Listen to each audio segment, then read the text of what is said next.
আসসালামু আলাইকুম। আমার চ্যানেলের নতুন একটি ভিডিও দেখার জন্য সবাইকে আমন্ত্রণ জানিয়ে শুরু করছি আজকের রেসিপি। আজ আমি আপনাদের সঙ্গে শেয়ার করব রেস্টুরেন্টের স্বাদে হোয়াইট সস পাস্তা। ছোট বড় সবাই তো আমরা পাস্তা খেতে পছন্দ করি। আর আজ আমি আপনাদের সঙ্গে খুব সহজভাবে বাসায় কিভাবে এই হোয়াইট সস পাস্তাটা তৈরি করতে হবে সেই রেসিপিটি শেয়ার করব। তাহলে ভিডিওটি শুরু থেকে শেষ পর্যন্ত দেখতে থাকুন।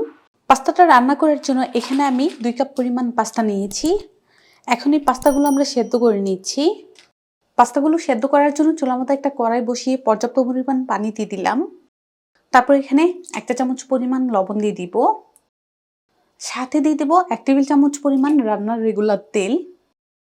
তেল আর লবণটা পানির সাথে মিশিয়ে দিচ্ছি আর পানিটা বলক আসা পর্যন্ত অপেক্ষা করব। পানিটা আমাদের বলক চলে এসেছে। ওই যে পাস্তাগুলো রেখেছিলাম এখন এই পানির মধ্যে দিয়ে দেব। পাস্তাগুলো পানির মধ্যে দিয়ে দিলাম। যখনই পাস্তা কিনে আনবেন পাস্তার প্যাকেটের গায়ে কিন্তু লেখা থাকে কত মিনিট সেদ্ধ করবেন। আমি এগুলোকে 8 থেকে 10 মিনিট সেদ্ধ করে নিব। পাস্তাগুলো 8 থেকে 10 মিনিট সেদ্ধ করে নিলাম। আর এগুলো কিন্তু প্রায় 80 থেকে 85% সেদ্ধ হয়ে গিয়েছে। আর 15% কিন্তু এমনিতেই সেদ্ধ হয়ে যাবে। এখন আমি এগুলোকে উঠিয়ে নিব। আর এই যে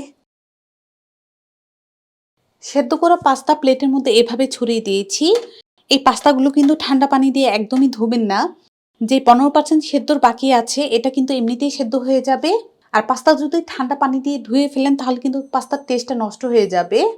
হোয়াইট সসটা তৈরি করার জন্য চুলার মধ্যে আমি একটা ফ্রাই প্যান বসিয়ে দিলাম। আর এই ফ্রাই প্যানের মধ্যে 2 টেবিল চামচ পরিমাণ বাটার দিয়ে দিব। আর বাটারটাকে গলিয়ে নিচ্ছি। বাটারটা গলে গিয়েছে। এখন 2 টেবিল চামচ পরিমাণ ময়দা দিয়ে দিব। আর চুলা আঁচটা কিন্তু একদম লোতে করে দিয়েছি। এই লো আছে ময়দা আর বাটারটাকে কিছুক্ষণ আমি ভেজে নিব। কিছুক্ষণ বাটারের সাথে ময়দাটাকে ভেজে নিলাম। আর ময়দাটা দেখুন হালকা ব্রাউন কালার চলে এসেছে। এখন এখানে দিয়ে দিব 2 কাপ পরিমাণ গরুর দুধ। প্রথমে আমি 1 কাপ দুধ দিয়ে দিচ্ছি। তারপর একটা হ্যান্ড উইচ দিয়ে ভালো করে সবকিছু মিশিয়ে নিব। হ্যান্ড উইচটা দিয়ে যদি ভালো করে এটাকে না ফেটে নিই তাহলে কিন্তু গুটি গুটি হয়ে যাবে। তখন কিন্তু সসটা খেতে ভালো লাগবে না। তারপর আমি আরও 1 কাপ পরিমাণ এখানে দুধ দিয়ে দিচ্ছি।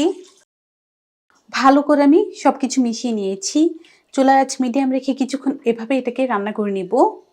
কিছুক্ষণ চুলার আঁচ মিডিয়াম করে আমি এভাবেই রান্না করে নিয়েছি। আর এই যে দেখুন এটা কিন্তু আস্তে আস্তে ঘন হতে শুরু হয়েছে। এখন আমি চুলার আঁচটা একদম লোতে করে দিব তাহলে কিন্তু আমাদের সসটা একদম স্মুথ হবে। তারপর এখানে আমি দিয়ে দিচ্ছি 1/2 চা চামচ পরিমাণ অরিগানো, 1/2 চা চামচ পরিমাণ দিয়ে দিচ্ছি গোলমরিচের গুঁড়া আর 1/2 চা চামচ পরিমাণ দিয়ে দিচ্ছি লবণ। আবার ওই স্প্যাচুলাটা দিয়ে মিশিয়ে নিচ্ছি। দিয়ে দিচ্ছি 2 টেবিল চামচ পরিমাণ মোজারেলা চিজ।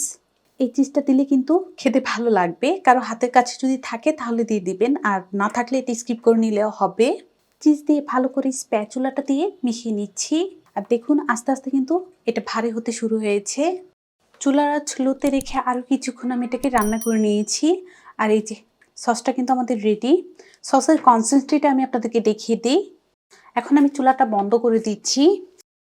চুলার মধ্যে আমি আরেকটি প্যান বসিয়ে দিলাম। 1 টেবিল চামচ পরিমাণ বাটার দিয়ে দিব। বাটারটাকে আমি গলিয়ে নিচ্ছি। বাটারটা গলে গিয়েছে। এখানে একটা বড় সাইজের পেঁয়াজ এভাবে কিউব করে কেটে রেখে দিয়েছিলাম। পেঁয়াজ কুচিগুলো দিয়ে দিচ্ছি। দিয়ে দিচ্ছি 1 টেবিল চামচ পরিমাণ রসুন কুচি। পেঁয়াজ আর রসুনগুলো কিছুক্ষণ আমি ভেজে নিব। 1 মিনিটের মতো এগুলো ভেজে নিয়েছি। একটা গাজরের অর্ধেক পরিমাণ নিয়েছি আর গাজরটাকে ঠিক এভাবে কিউব করে কেটে নিয়েছি। আর অর্ধেকটা ক্যাপসিকাম নিয়েছি। এগুলো হাতের কাছে থাকলে এভাবে একটু ভেজে দিলে কিন্তু খেতে ভালো লাগে। আর হাতের কাছে না থাকলে এগুলো স্কিপ করে নিলেও হবে। এই সবজিগুলো আমি কিছুক্ষণ এভাবেই ভেজে নিচ্ছি। সবজিগুলো কিন্তু ঢাকনা দিয়ে ঢেকে সেদ্ধ করার কোনো প্রয়োজন নাই। এভাবে কিছুক্ষণ ভেজে নিলেই হবে।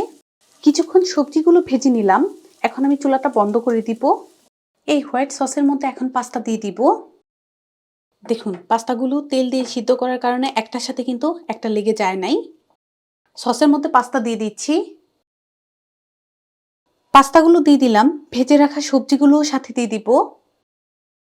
আরও 2 টেবিল চামচ পরিমাণ মোজারেলা চিজও দিয়ে দিচ্ছি। আরও দিয়ে দিচ্ছি 1/4 চা চামচ পরিমাণ লবণ। এখন আমি সবকিছু মিশিয়ে নিব। আর চুলা আঁচটা আমার একদম লোতে আছে, না হলে কিন্তু সবকিছু পুড়ে যাবে। দিয়ে দিচ্ছি 1/2 চা চামচ পরিমাণ চিলি ফ্লেক্স। এই চিলি ফ্লেক্সটাও আমি মিশিয়ে নিচ্ছি আর কিছুক্ষণ চুলা আঁচ লোতে রেখে এভাবেই রান্না করে নিব। আরও 1-2 মিনিটের মতো আমি এগুলোকে রান্না করে নিয়েছি। হোয়াইট সস পাস্তাটা কিন্তু আমাদের রেডি। এখন আমি চুলাটা বন্ধ করে এগুলোকে পরিবেশন করে নিব। তৈরি করে নিলাম রেস্টুরেন্টের সাথে ঘরেই হোয়াইট সস পাস্তা। আশা করছি এই পাস্তার রেসিপিটা আপনাদের ভালো লেগেছে। ভালো লাগলে অবশ্যই একটা লাইক দিবেন, চ্যানেলটাকে সাবস্ক্রাইব করবেন। সবাই ভালো থাকবেন, সুস্থ থাকবেন। আল্লাহ হাফেজ।